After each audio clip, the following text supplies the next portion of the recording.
So, Tina, before we get out of here, we have an announcement for everybody. Yeah, I'm really excited about this. So you heard Nina. I just said Nina. You heard Tina and I talking you about. You know what? I'm actually okay with that. Nina's fierce.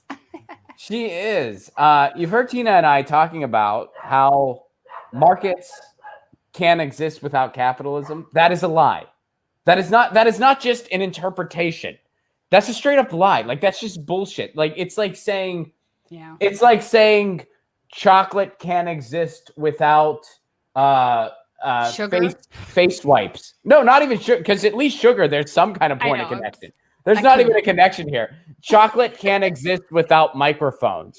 What the fuck sense does that make? None. What do chocolate and microphones have to do with each other? Basically nothing, except you could use your microphone to advertise chocolate. To stir your melting Folks, chocolate. Buy Tina's fudge. Use the promo code Ron at checkout. Yeah. And get some of Tina's dark chocolate fudge that you can snort. Makes a great holiday gift. But so look, so what we're gonna do about all that is we're gonna go forward with our podcast. We wanted to start a podcast more focused on philosophy and political theory, and we're gonna do that because in our former lives, should we say former? I'll say former. I can't say former for you. Yeah. But former for me. It's a former life for me. For you, it might be maybe I'm gonna go back. I don't know. I've thought about getting my PhD. I've thought about it too, but only when I'm having a really bad day. Yeah. only when I'm just gonna go back. Fuck it. And then I'm like, I'm not gonna. Yeah, 100%. And to be honest, the reason I got the MA and not the PhD was because the idea of taking 2 years of foreign language, Latin or German, was like, yee! See, that's what actually excited me. I know so many people are scared of the language thing, but see, you're already fluent in another language. But no, I'm not. That's the problem. I should be. I thought you were bilingual. 7 years of Spanish and I can't speak it. I speak it like a gringo that took like 6 months of that Rosetta Stone stuff. Oh, it's really? Bad. See, I was actually excited. I can understand it, but I can't speak it. I was excited about that because I thought it would actually force me to get good at Italian. Like, it would just force me.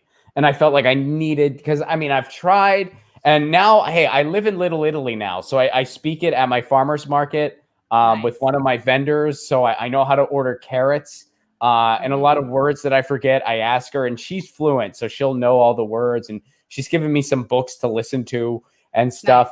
Nice. I actually forget her name, but yeah, we talk every Friday. So I get my 45 seconds of practice every Friday. But you know, I try to use it when I can, but I felt like that would really force me to get good at it. But and my Swedish is even worse. See, I thought you were fluent in that. No. Right. Maybe my dad, my grandparents, my family. Oh, okay. Maybe it was like one night drunk at a party, you just said something in Swedish. Oh yeah, sometimes I'll get drunk and start speaking it, but no, it's not. And I was drunk too, so I was like, oh my God, she's fluent. That's so cool. Teach me swear words. I think I was teaching you the Kill the Santas drinking song. Oh, were you? Yeah. Good and then time. You do a shot. I'm on board. Yeah, so and all the audience is like, what are you talking about? There is a Swedish drinking song that's literally about killing all the mall Santas. Could not make this up. All right. Cool. A buddy of mine was over there during the pandemic. He was telling me about it. I had him on the show. Yeah. He was talking about it. But so anyway, in a former life, an academic, and so was Tina. We were both academics in a former life. And the way that works, I think, let me know if you think this is accurate. I think MA or MFA, or well, not MFA, because that would mean it's terminal, but like MA or like MS or whatever, that is sort of like the, are you going to be a lifer or not?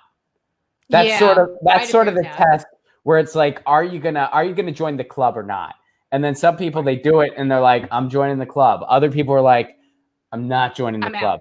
Some people, they think they want to join the club, and then they join the club, and then they never finish. And they're like, well, I was working on my dissertation. I was doing this, but I never finished. And it's like, well, you basically just wasted 3 years of your life, really. So, you know, and I actually wrote a thesis paper. I didn't do the test. So I have a 107-page thesis paper that I wrote as part of mine. There you go. It's just a language thing, really. Yeah. I mean, it's, yeah. So I made the choice where after MA, I was like, I'm done. I'm done, at least for now. I was like, maybe someday.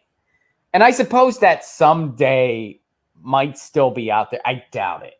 I really doubt it. But you know, to each their own. And so Tina and I have decided we're going to start a podcast focused on political theory and focused on philosophy, where we incorporate some of our academic nerddom that led us to be super. I mean, I guess I was far left before graduate school, but I got further left. So did I, actually. School. Like I got further because I read a lot more stuff. And I'm like, oh, yeah, this is kind of. And now I'm sort of like, oh, the whole thing is a scam. And part of that is the world at large, too.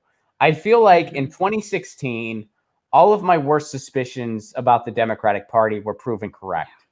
And now in 2020, all of my worst suspicions about the United States government as a whole were proven correct. So now it's just like the masks are completely off. And I can't even sugarcoat any of this bullshit anymore. And here's the fun part, folks. There have been philosophers over the years warning against ever doing the bullshit we've done. They've warned against this stuff. Yep. And the problem is a lot of them are writing a really long time ago. So you got to kind of look in between the lines and then just kind of say, this is what they're actually saying.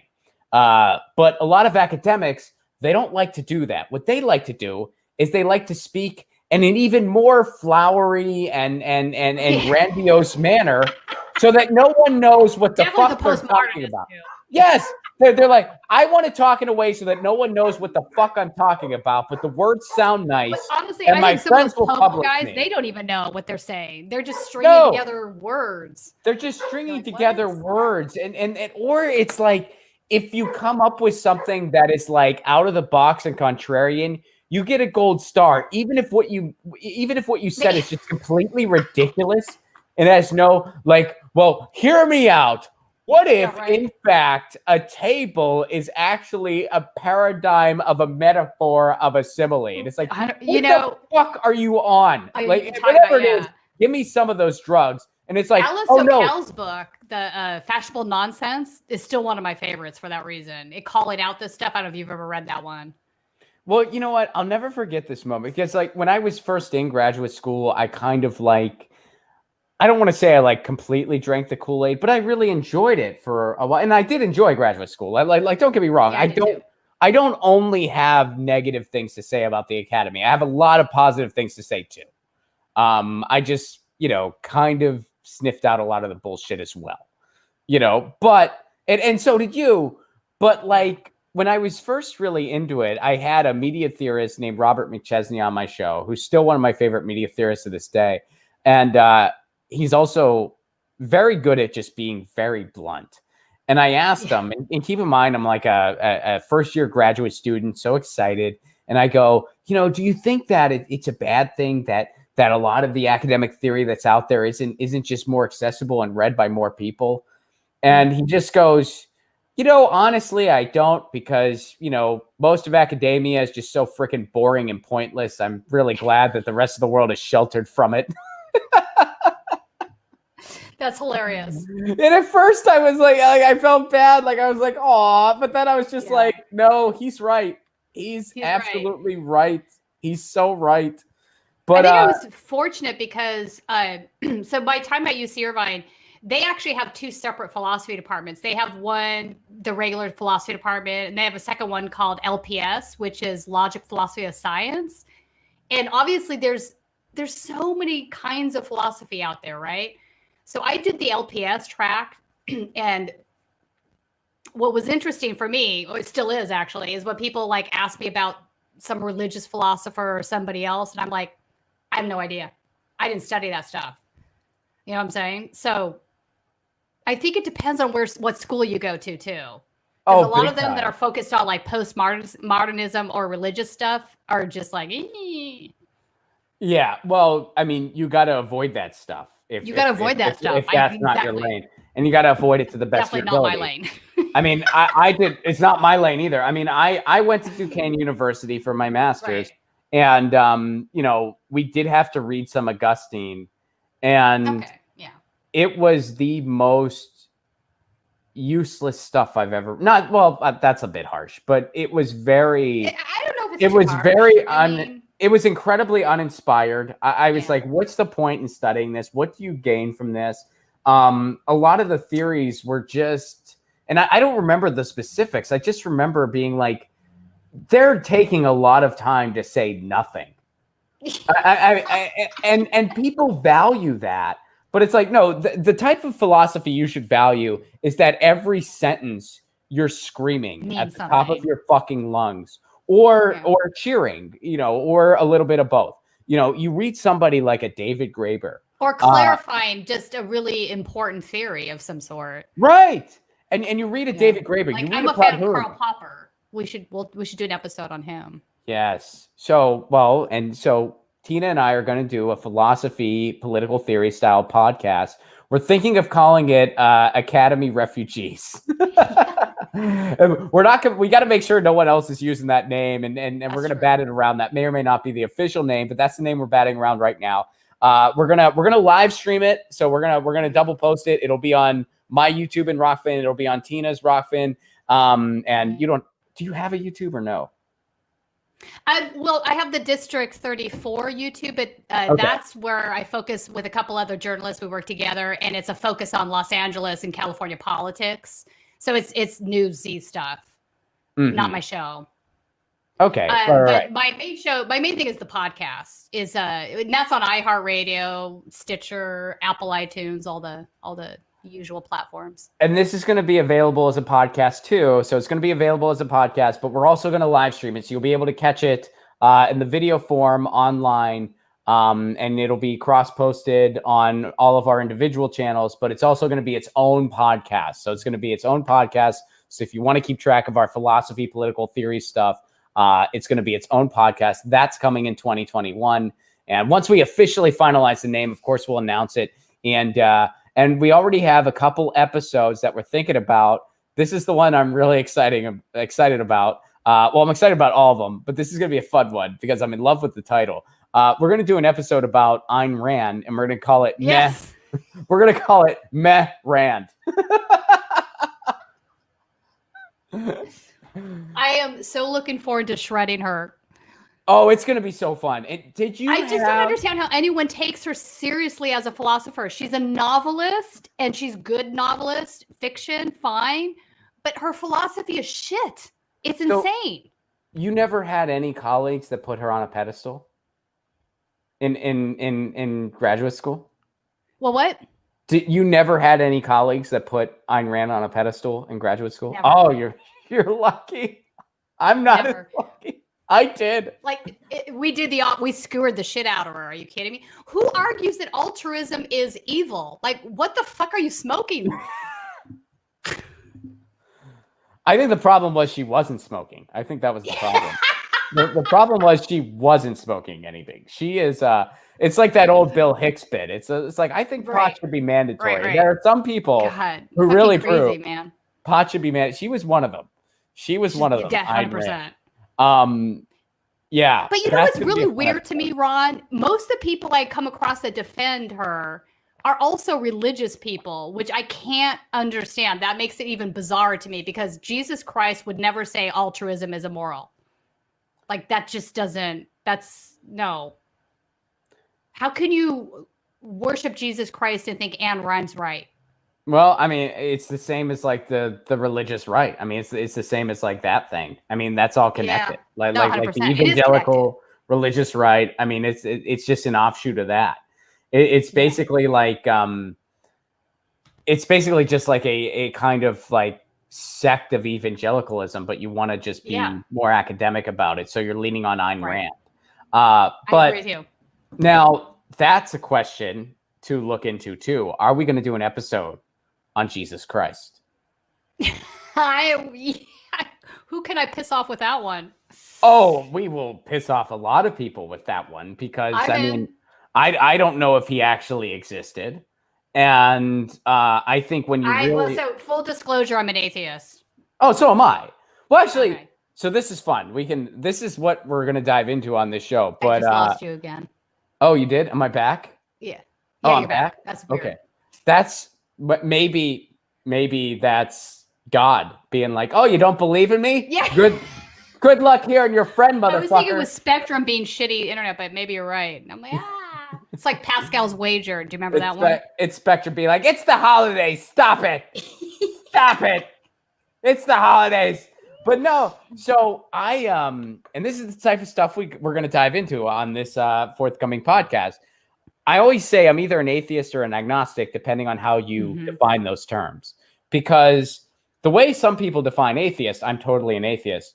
But the way other people define atheist, technically I wouldn't be. Because some people are like, well, atheist is like you say that you know there's nothing out there. Well, I don't know that. Now, I don't believe in any man-made God. I don't believe that God is out there. But is there something beyond our realm of understanding that we can't wrap our heads around that is supreme to us? Maybe. I don't know, but maybe. So some people are like, well, that makes you an agnostic. Right? I don't know if you read Spinoza.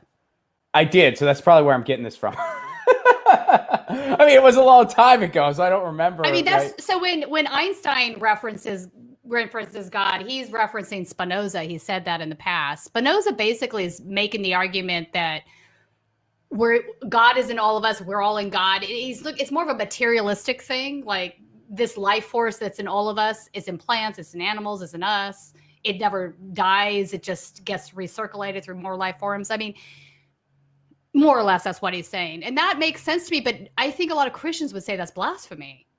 Well, yeah, sure. Because a lot of Christians or anyone who has kind of subscribed to a religious narrative, they do believe that being they have created is out there. And they acknowledge there's stuff beyond their understanding, but they still believe in this, like, no, he's up there in the clouds and he's a he, and if you touch yourself, he doesn't like that. And I think it's an important part of that conversation is Judaism is really quite different than Christianity when it comes to all these things, because Judaism doesn't ascribe to that at all. I think it's more closer to what Spinoza is. I mean, hell doesn't exist. This like guy in robes like coming down the mountain with 10 commandments, that's very much a Christian idea. I mean, there's big stark differences between these two things. Sure. Afterlife, absolutely. all of it. Yeah. The Christian idea that, hang on, this really pisses me off. The Christian idea that you can have a life of wrongdoing, including being a serial murderer, and then accept Jesus Christ on your dying bed and go to heaven and be fine. That's just jacked up. And then you're going to tell me the guy that's an atheist that spent his entire life doing good things, being altruistic, giving to others, all of those things, because he's an atheist, he's going to hell. How does that make sense? Mm-hmm. Well, I think it comes down to, and I was raised Catholic, so I had all kinds of this dogma, for so many years. And by the time I was a teenager, I was like, this doesn't add up. Like none of this stuff. It doesn't add up. And I think what it is, and this goes beyond any one, religion or whatever, but it's like when you keep trying to explain the inexplicable, you eventually get caught in just a big web of absurdity. And then simultaneously, the web of corruption gets thicker as well. I mean, and that's a big part of that's a big component here. I mean, the amount of pain and suffering and corruption religion has caused throughout human history is immeasurable. I mean, it's freaking huge. I do have Christian friends, and so I can hear them in my brain right now arguing with me. But, a lot of them will agree with what I'm saying. They get my point, right? And we get to this agreement where they say they believe in faith, which, okay, I can respect that. But it's this other stuff I have a problem with. Right. And I get that. And sometimes you just have to agree to disagree on something like that, because some people are just like, look, I understand that there's good and bad, but I pick and choose, and I take the good, and I just try to make the bad better. And it's like, okay, I respect your choice. Here's the choice I made. I'm not going to subscribe to those teams because I think that we'd be better off as a species if we didn't subscribe to those teams. So I respect your decision, and you got to respect mine. Don't you think there's a difference between good, bad, and evil? Like the concept of evil? Like, I don't think those are the same. Oh man, we've talked about that before too, didn't we? We talked about like just the concept. Probably. Because I think on this show we did. We talked about I think you're right. We did. Because I asked you, I was like, do you think there is a line where something is just straight up evil? And I think you said yes. Because I mean, I think so. Yes, I say yes. There's something straight up wrong. I think the concept of wrongness. Sure. And I think human beings can recognize wrongness when they see it, right? I think we're all, obviously we're going to exclude the class of psychopathy from this, right? We're not talking about those folks that don't have the ability to feel empathy, whatever. But in general, as a human being, this is why I have a problem with Ayn Rand. I don't think the default position is and when I say altruism, I'm using this term in a reference to like kinship theory. So the idea that we all are better off if we cooperate with each other. Right. That's how I use that term. So, and I think that is the default position. I think human beings understand that. I think the idea of the common good, it makes perfect sense. Mm-hmm.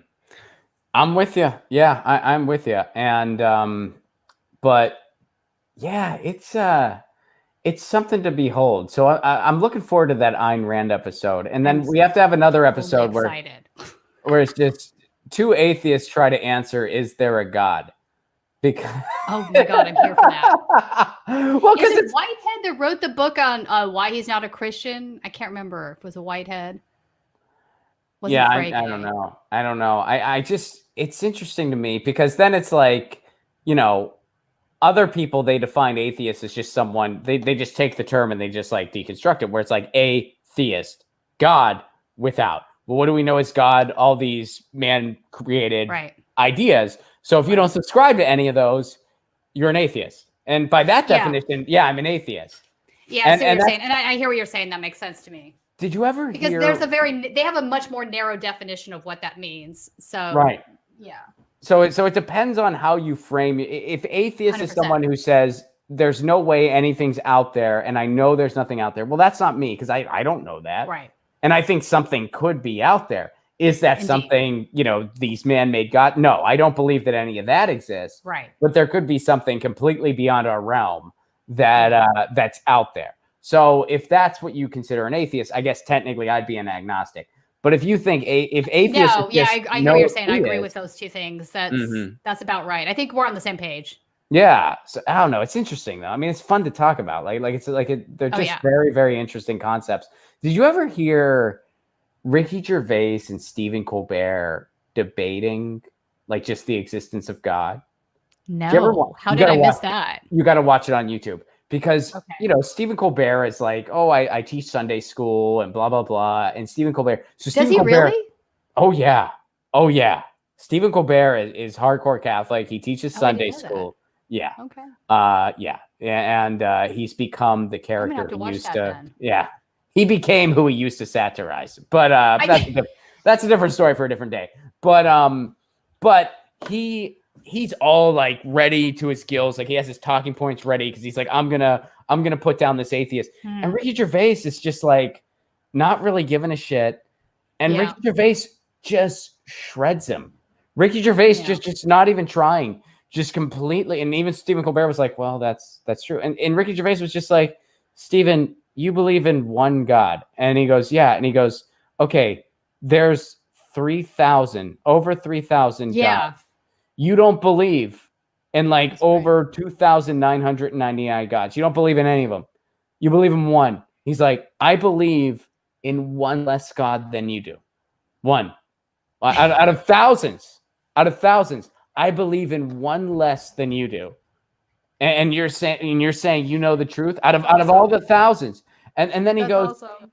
and then Stephen Colbert goes, well, you've never conducted, because it's like they try to make this false equivalency, back into false equivalencies. Back to that, yeah. One of the things people do in the intellectual realm to try to justify their religious beliefs, because I think at the end of the day, a lot of this just has to do with your comfort.